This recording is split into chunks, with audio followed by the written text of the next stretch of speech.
On est en train d'assister à une forte correction sur l'ensemble des crypto-monnaies. Le Bitcoin est maintenant à 48 000 $ et il est descendu même à 42 000 $. Alors il y a beaucoup de peur en ce moment dans les marchés des crypto-monnaies. On a vu énormément l'ensemble en fait des projets ayant de bons fondamentaux chuter de plus de 20%. Dans cette vidéo, on essaie de comprendre pourquoi il y a autant de peur sur les marchés, pourquoi une telle baisse, une telle forte correction sur le marché des crypto-monnaies. Est-ce que c'est la fin du bull run? Est-ce qu'il faut investir? Que faut-il faire? Je vous dis ce que je pense de cette situation. Vous êtes prêts? On est parti. Salut à tous et bienvenue dans cette nouvelle vidéo. Aujourd'hui, c'est une vidéo où on parle de crypto-monnaie, de Bitcoin, mais de grosses corrections sur l'ensemble des marchés. Malheureusement, ça fait toujours mal au portefeuille, je sais pas pour vous, mais pour moi, voir mon portefeuille descendre, perdre des milliers de dollars sur quelques mouvements, en quelques secondes, en quelques heures. Alors perdre, c'est un gros mot, car on ne perd pas d'argent si on ne vend pas nos positions. La blockchain, c'est une technologie et on investit dans des projets qui sont pour moi l'avenir. Et pour moi, on est au tout début de l'adoption de masse sur certains protocoles, sur certaines crypto-monnaies. Pour moi, ces technologies vont complètement remplacer l'utilisation des technologies actuelles. Et donc ça fait mal de voir son portefeuille prendre une petite claque, peut-être même une grosse claque, ça dépend de comment vous gérez votre portefeuille, car en effet on se prend une grosse claque quand on investit dans des projets plus spéculatifs. Alors si vous avez investi dans des projets qui font partie du top 10, du top 20 en termes de valorisation, donc des projets comme le Bitcoin, l'Ethereum, Binance, Solana, Cardano, ces projets n'ont pas chuté autant en prix que des projets de petite valorisation. D'ailleurs, on voit même l'Ethereum qui a l'air de former une pattern assez bullish. Il est sur le point de surperformer le Bitcoin. Donc c'est quelque chose que beaucoup de gens attendaient depuis plusieurs années. Donc ça peut arriver très prochainement. Donc l'Ethereum, vous le voyez qu'il tient assez bien. On est à 4088 $ aujourd'hui. Et sur cette grosse correction, on avait vu le Bitcoin descendre à 41 700 $. L'Ethereum, quant à lui, était descendu rapidement à 3500 $ pour remonter rapidement vers les 4000 $. Donc dans cette vidéo, on va voir ensemble qu'est-ce qui se passe dans le marché. Faut-il sortir des marchés? Est-ce qu'on est en fin de bull run? Ou alors c'est une correction, une simple correction comme on peut en avoir sur un cycle de bull run? Combien de temps cette correction peut durer? Est-ce qu'on est reparti très vite à la hausse dans quelques jours? Je vous donne mon avis, mais avant de commencer, comme d'habitude, je compte sur vous pour liker la vidéo, pour vous abonner à la chaîne, mais également pour me suivre sur mon Twitter.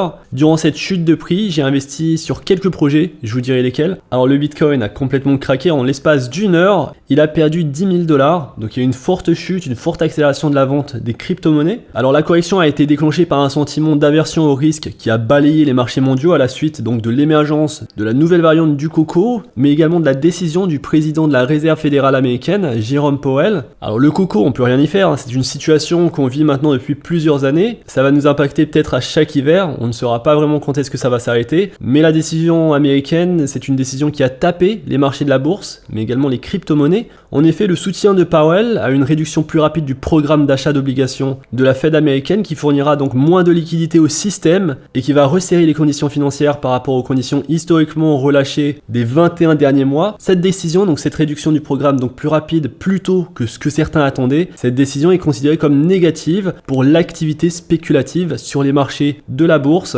donc que ce soit la bourse américaine, le Nasdaq, le S&P 500, mais également pour les crypto-monnaies. En effet, les actifs à risque, les actifs spéculatifs comme les actions et le Bitcoin s'effondrent simplement parce que Powell a laissé entendre que la Fed pourrait mettre fin à la baisse des taux d'intérêt quelques mois plus tôt. Et donc forcément, si on impacte le système économique, il y aura moins de liquidités sur les marchés de la bourse et donc ça crée de la peur et des mouvements de panique. Alors pour les investisseurs long terme, est-ce qu'il y a des changements sur les fondamentaux des entreprises ou même des projets crypto? Il n'y a pas forcément de changement sur les fondamentaux de ces projets. Donc pour moi, une correction surtout sur le marché boursier américain, donc du S&P 500 et du Nasdaq, représente une bonne opportunité d'acheter des entreprises moins chères. Pour les crypto-monnaies, c'est plus compliqué à dire car le marché est encore très jeune et donc c'est un marché qui dépend beaucoup maintenant depuis quelques mois, on le voit, qui dépend beaucoup des institutions. Et donc cette peur sur les crypto-monnaies, cette correction a supprimé plus de 570 milliards de dollars. Et donc beaucoup disent que cette vente rapide s'est faite en raison des craintes liées à la réglementation américaine. Et un article de Yahoo Finance nous donne 3 raisons derrière cette forte correction des crypto-monnaies, donc qui ont amené le prix du Bitcoin en dessous des 50 000 $. Donc la première raison, c'est donc la décision de la Réserve fédérale américaine. La deuxième raison, c'est le coco, le fameux coco qui revient chaque fois. Et la troisième raison, c'est les vacances. On est en période de vacances, Christmas arrive très bientôt, les fêtes de Noël. Et ça, c'est la saison. Donc de nombreux investisseurs qui voient l'année se terminer cherchent à s'assurer des gains et à retirer de l'argent pour s'offrir des gros cadeaux, donc des PlayStation 5 ou peut-être même une voiture Tesla ou alors acheter des dinettes pour les enfants. Alors l'hiver arrive, est-ce que c'est l'hiver sur les crypto-monnaies? J'aimerais vous parler d'un hiver qui a touché, donc comme on l'a vu, les principales crypto-monnaies, le Bitcoin, donc on va commencer par lui, les autres crypto-monnaies, l'Ethereum, Solana, Cardano, mais il y a une crypto-monnaie qui a vraiment très rapidement remonté pour atteindre son sommet historique juste après cette forte correction du 4 décembre. Cette crypto-monnaie qui a rapidement atteint un nouveau sommet historique. C'est la crypto-monnaie, c'est l'une de mes préférées et je l'avais mis en tête de mon classement des crypto-monnaies préférées. C'est Luna, donc le projet Terra de token symbole Luna. Un prix aujourd'hui à 64 $, une valorisation de 25 milliards de dollars. Terra Luna a atteint un sommet historique à 77,75 $ juste après cette très forte correction. Le prix était descendu à 37 $ pour rapidement augmenter vers les 77 $. Aujourd'hui, on est encore en correction. On a vu une correction qui continue, qui poursuit la correction du 4 décembre. Donc on se situe aujourd'hui à 65 $.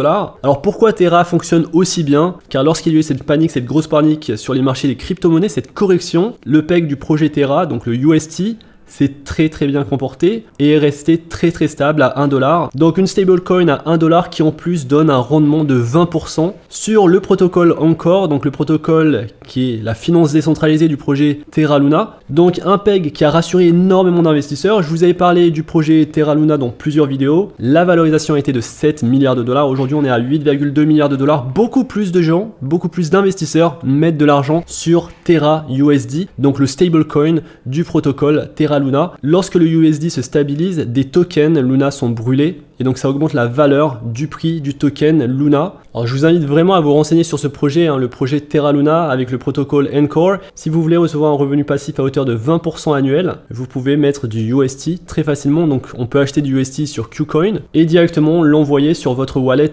Terra et ça vous donne donc un rendement de 20% annuellement. Alors il y a tout de même des assurances, vous pouvez vous faire couvrir, il y a plusieurs assurances qui sont disponibles. Les assurances c'est quand même assez nouveau dans les crypto-monnaies, mais donc voilà, vous pouvez assurer sur différentes conditions et garantir un retour sur investissement. Donc forcément ce sera pas 20% si vous prenez une assurance, ce sera moins 3 à 4%, ça va dépendre de l'assurance, mais déjà c'est quand même un très bon rendement par rapport à ce qui se fait ailleurs. Et donc le stablecoin UST, c'est un stablecoin qui s'est comporté très bien et je pense que Luna c'est un token qui va encore bien augmenter en valeur. Beaucoup de choses se mettent en place, l'écosystème augmente. Personnellement je suis de très près l'écosystème Terra Luna, je me suis pris des tokens STT, donc Star Terra. C'est un très bon launchpad sur Terra Luna qui vous permet de participer aux nouveaux lancements, aux projets qui sortiront donc sur le protocole. En plus le partenaire du launchpad Star Terra, c'est le CEO de Terra Luna, donc ça apporte un gage de confiance. Donc il y a des membres de la communauté qui ont investi sur ce token et qui ont déjà participé à des ICO. Donc projet intéressant, le Star Terra, qui peut vous faire participer à des projets en avance. Donc il y a un projet que je surveille de très près, c'est Astroport. Je participe actuellement au projet Playnity, mais sur le passé, il y a ces projets qui sont sortis.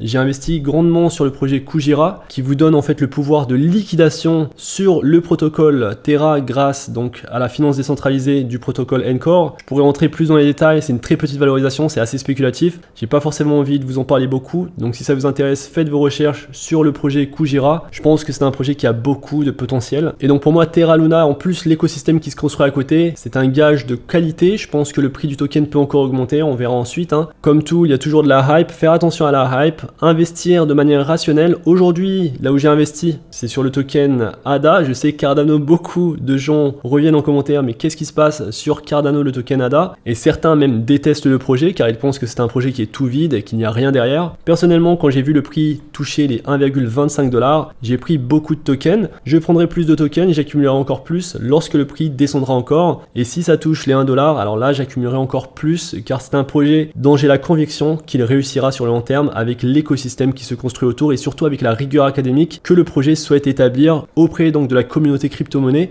et surtout la base communautaire qui est derrière le projet Cardano. Et donc pour moi, Cardano c'était un investissement facile à faire durant cette correction. J'ai également investi sur le projet Solana un tout petit peu aux alentours de 180 $. Le projet Polkadot commence à devenir très intéressant. Alors si ça descend en dessous des 20 $, je pense que j'achèterai des tokens DOT. Elrond m'a fait de l'œil, le token EGLD est tombé à 250 $ pour remonter à 270. Honnêtement, je surveille ce token, j'en ai pas pris, mais j'en prendrai peut-être si ça descend encore. Alors un projet dans lequel j'ai investi, c'est Harmony One, forcément, un projet que j'aime beaucoup. Une valorisation de seulement maintenant 2 milliards de dollars avant cette correction. C'était 3 milliards de dollars. Donc on a un projet potentiellement, si on est toujours dans cette continuité du bull run, avec de bons fondamentaux, beaucoup de choses qui se passent autour. Une vidéo sortira sur le projet Harmony One si ce n'est pas déjà fait. Donc j'ai pris quelques tokens du projet, ça peut encore descendre. De toute façon, là on est dans une période d'incertitude. Le projet Multivac, donc à 0,010 $, un projet qui était monté donc à une valorisation de 70 millions de dollars, donc pour voir un prix aux alentours de 0,027 $. Aujourd'hui le prix a bien chuté et c'est ça le problème des projets très spéculatifs avec de faibles valorisations, c'est qu'on peut avoir des équipes solides derrière ou peut-être même un projet qui fait rêver sur le papier. C'est le cas du projet Multivac. mais lorsqu'il y a des corrections, ça ne rigole pas, ça descend très vite. Et donc ça nous rappelle qu'il faut toujours prendre des profits. Et donc ceux qui investissent assez tôt et lorsqu'il y a une forte hausse de prix, pensez toujours à prendre vos profits au moins sur votre investissement initial. Et donc maintenant le projet a bien descendu en prix, on va voir jusqu'à où ça va s'arrêter. J'ai pris des tokens car je pense que sur une continuité du bull run ou même sur le long terme, le prix du token Multivac peut augmenter. Donc voilà, les investissements que je fais aujourd'hui sont des investissements vraiment que je garderai sur le long terme. L'argent que j'investis, c'est pas de l'argent dont j'ai besoin actuellement. Donc je suis prêt à convertir cet argent en token et à recevoir des revenus passifs. Comme vous l'avez vu, j'investis sur des tokens qui me donnent un revenu passif que je peux staker. Cette vidéo est sponsorisée par la plateforme Bybit. Alors Bybit, je n'ai pas besoin de vous le présenter, c'est l'une des plus grosses plateformes d'échange de trading sur les crypto-monnaies. Vous pouvez trader donc la plupart des actifs cryptographiques sur cette plateforme. Et surtout, ce que j'aime beaucoup sur cette plateforme depuis récemment, grâce au token BIT, c'est que vous pouvez participer via cette plateforme au lancement de nouveaux projets sur leur Launchpad. Si ça vous intéresse de trader sur cette plateforme, mais également de participer au nouveau lancement de projet, je vous mets mon lien d'affiliation dans la description et on est reparti pour la vidéo. Alors sur l'index Fear and Greed, on est sur l'extrême peur. Donc ceux qui n'ont pas investi sur le marché des crypto-monnaies, car il y avait trop d'euphorie avec le metaverse, avec tout ce qui était NFT et tout le monde parlait des NFT, c'est peut-être aujourd'hui le moment d'investir au moins un tout petit peu, petit à petit, si vous pensez qu'on est encore dans une période de bull run sur les prochains mois. Honnêtement, je pense que c'est toujours bien d'investir lorsqu'il y a de la peur, mais c'est difficile d'attraper le bottom. Et donc ce que je fais personnellement, c'est que j'investis toujours un tout petit peu, mais surtout ce qui est bien, c'est d'investir lorsqu'il y a beaucoup de peur. C'est là où les gens vendent et c'est là où il faut investir. Et ça nous amène donc à une vision plus globale du Bitcoin. Donc sur le Rainbow, sur l'indicateur Bitcoin Rainbow, on est sur une période où il faut hold, donc pas forcément acheter ou vendre. On pourrait bien descendre encore pour être sur une période où le Bitcoin pourrait coûter 20 000 $, peut-être même 16 000 $. À ce moment-là, ce serait très bien d'investir, d'accumuler, de prendre beaucoup de tokens. Et dans le rouge, sur ce graphe, historiquement, c'est à ce moment-là qu'il faut vendre. Donc on voit tout de même que pour moi, sur ce graphe, le bull run n'est pas fini. On pourrait encore monter, on pourrait voir le Bitcoin monter au-dessus des 60 000, 70 000 $,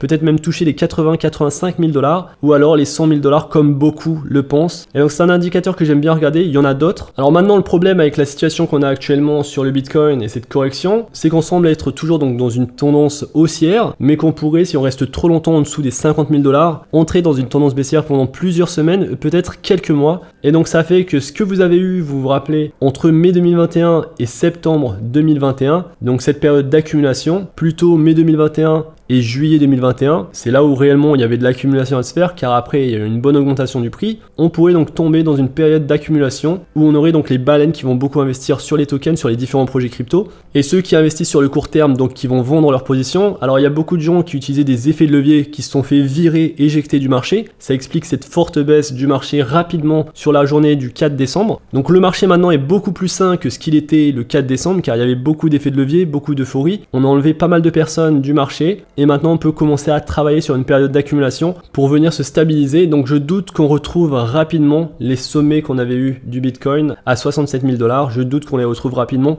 Ça va prendre du temps. Soyez patient. Investissez dans des projets dans lesquels vous croyez fortement sur le long terme, car ces projets seront toujours là et ce sont des projets qui prendront en valeur quoi qu'il en soit. Et ce qui est intéressant à noter, c'est qu'aujourd'hui le Bitcoin sous-performe par rapport à Solana, l'Ethereum et beaucoup d'autres crypto-monnaies majeures. Et ce qui se passe, ce qui semble se passer, c'est que le Bitcoin est connu pour être une valeur refuge où on va investir pour stocker de la valeur, pour stocker de l'argent, tandis que l'Ethereum, Solana et les autres projets crypto sont des valeurs de production. Ce sont des projets qui vont produire beaucoup de choses. Donc on le sait, l'écosystème autour de l'Ethereum est juste immense.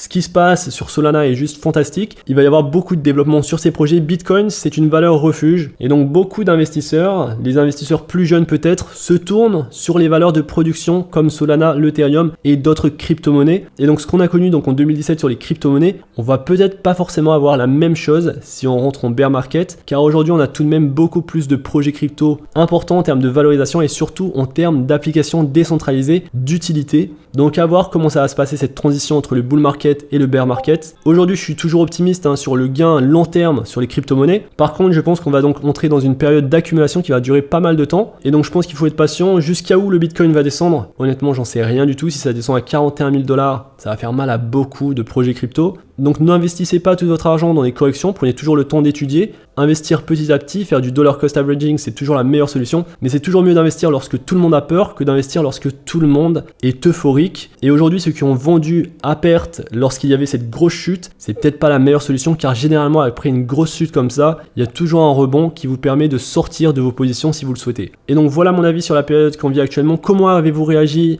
à cette période difficile. J'espère que vous vous portez bien, j'espère que vous avez aimé cette vidéo. Si c'est le cas, n'hésitez pas à liker la vidéo, à vous abonner à la chaîne. On se retrouve très vite pour de prochaines vidéos. D'ici là, faites attention à vous, investissez bien et à la prochaine. Peace.